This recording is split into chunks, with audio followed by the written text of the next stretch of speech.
I knew I wasn't going to go to the gas chamber because I hadn't done anything wrong. 1969, a year that every true crime fan knows by heart. This year is and forever will be tied to the brutal killings committed by the infamous Manson family, led by the charismatic and charming Charles Manson. His words were the gospel for the followers, and with just a few of his words, this man succeeded in getting his fanatical followers to do his bidding, including murdering so many people in brutal ways. The killer who never killed was eventually arrested and died. But now, as crime fans, we're wondering what happened to the most important Manson family members. What are they up to? Are they still alive?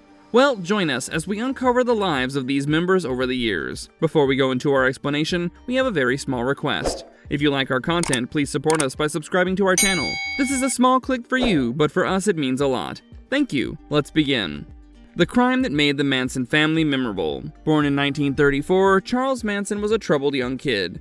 In Jeff Gwynn's book, Manson, The Life and Times of Charles Manson, we get a very close understanding of how Charles Manson ended up the way he did. From being a disagreeable and deceitful child, Manson grew up to become one of the most charismatic cult leaders ever. See, Manson knew one thing: it feels damn good to be the center of attention. If he could not get attention for doing the right things, Manson was more than happy to do the wrong things as long as the attention was there. Because of these tendencies, he actually spent more than half of his youth going from one prison to another. Eventually, somehow, he managed to get into the California hippie scene, and this is how he ended up becoming the cult leader we know. His commune was full of young 20-something-year-olds, and they were extremely devoted to Manson and his helter-skelter. Even though the name will remind you of the Beatles track, the plan had nothing to do with the song. So what exactly is this helter-skelter? Well, Manson actually wanted to start a race war. I know, that sounds insane, but wait, it gets crazier. So his plan was to frame Black Panthers for the murders of several people who would be all white and rich. Manson believed that if the murders were carried out just right, the race wars would begin, and while he and his cult members hid, black people would certainly take over the government. However, since they wouldn't know how to continue to govern when Manson would emerge back into the scene, he would easily take the government back. His commune members didn't think anything was weird or wrong about this plan, and the Manson family decided to carry out the vile acts of their leader in the summer of 1969. On August 9th, the Manson family members broke into the house of Sharon Tate and Roman Polanski at 10,050 Cielo Drive, Benedict Canyon. As you all know, Sharon Tate was a famous actress in the Hollywood scene, and Polanski was a filmmaker. That fateful night, Polanski was actually not home. Tate, who was 8 months pregnant at the time, was having a little get-together with her friends, including Jay Sebring, Wojciech Frykowski, and Abigail Folger. Everyone in that house was brutally murdered, including the 8-year-old Stephen Parent, a young man who was visiting the home's caretaker. Tate begged the Manson family to spare her unborn child, but the group showed her no mercy. The next night, they attacked the Los Feliz home, where supermarket executive Lino LaBianca stayed with his wife Rosemary. They showed no mercy to this couple either. As the Manson family fell under investigation, it was found that they had also killed musician Gary Hinman, who died in July of that year. In late August, the Manson family took another victim, Donald Shea. Shea was a popular stuntman at the time, and as unlucky as it was, he was working as a ranch hand at Spahn Ranch, located in Chatsworth, which the Manson family frequented often, even though Manson was never proven to have taken part actively in these murders. He was charged with 7 counts of first-degree murder, as he was the one who orchestrated the entire thing for the Tate and LaBianca murders. With his fall, all his followers, who were mostly in their late teens and early 20s, ended up incarcerated too,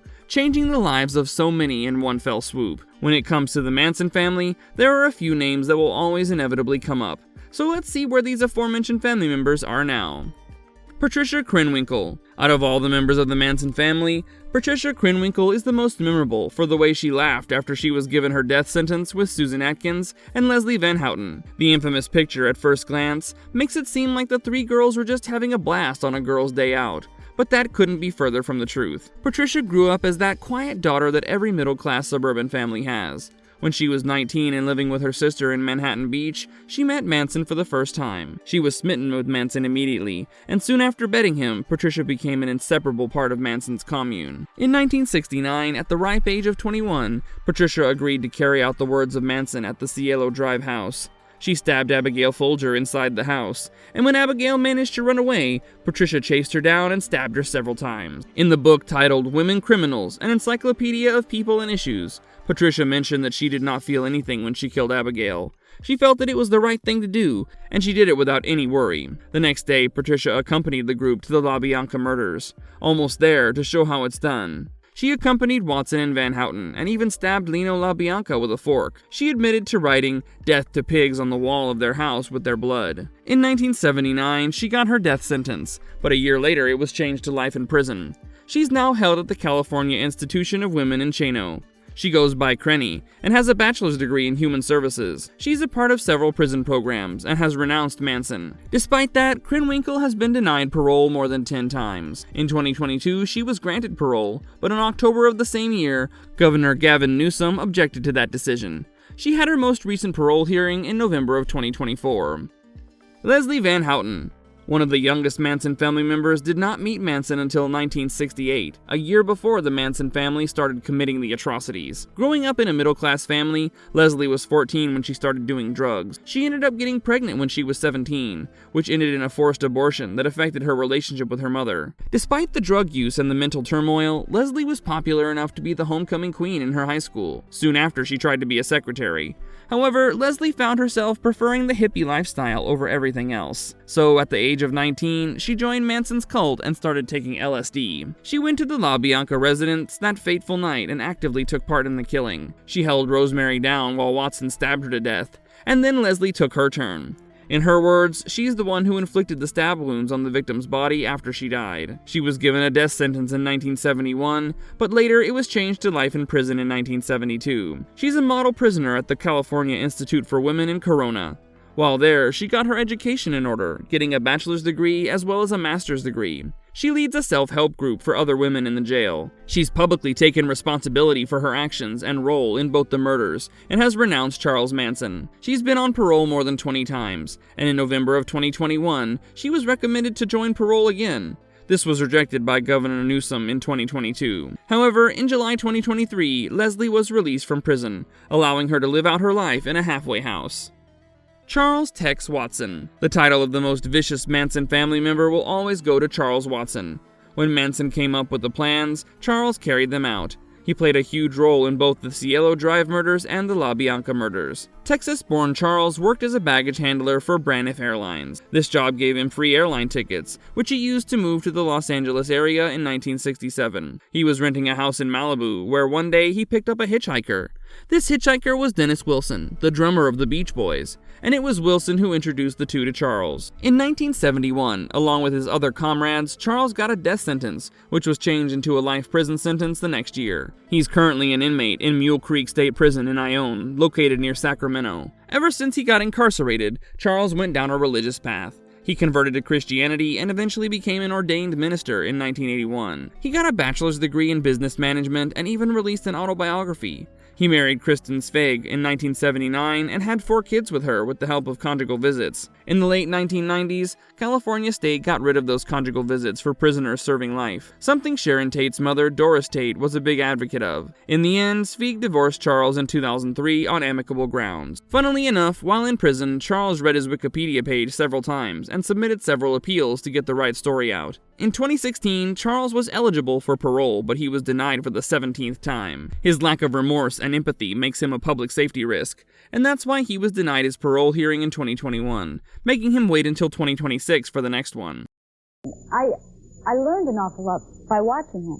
That's the whole wealth of what I got from him, because I was only with him. Lynette Squeaky Fromme. Born in Santa Monica, Lynette was the daughter of a housewife and an aeronautical engineer. She was a member of a popular dance troupe, and life was going rather well for her. When she was in high school, the Fromme family moved to Redondo Beach, where Fromme started her drug use. She finished high school and joined college, but ended up dropping out 2 months later. In 1967, she ended up meeting Manson in Venice after she had a falling out with her parents and was living in the streets, homeless. Lynette went with Manson to Spahn Ranch, and it was George Spahn, the owner of the ranch, who gave her the nickname Squeaky because of the noises she made when she was touched. Lynette never participated in any of the murders, but she was extremely devoted to the Manson family. She remained outside the courthouse with an X carved on her forehead, just like her companions. After the trials, she moved to Sacramento, avoiding other murder convictions. Eventually, she was arrested with 4 others for the murder of Lauren and James Willett. Out of the 5 arrested, only Fromme avoided the charges. In 1975, she tried to kill President Gerald R. Ford and was put behind bars. Unlike other Manson family members, Lynette remained loyal to Manson and openly admitted that she loved him and would probably never fall out of love with him. In 2009, she was released from prison, and she moved to Oneida County in New York, living out the rest of her days with her partner, who's just as obsessed with Manson as she is. Marvelous verdict. The Manson family members are truly a horrifying bunch. What could have led these bright young adults to choose this harrowing path of brutality and crime is truly fascinating. Was it just the charm? Was it the drugs? What drove these young people to commit such horrible crimes without any remorse is always going to be a topic of conversation. If you find yourself wondering the whys and the hows of the Manson family members, perhaps you too would enjoy the recent Netflix docuseries, Chaos: Manson Murders. I know I will. Let us know in the comments which Manson family member intrigues you the most, and we'll see you guys next time. Bye! And if you liked our content, don't forget to leave a like and subscribe to us if you haven't already. Have a good one and be safe. Thanks, everyone!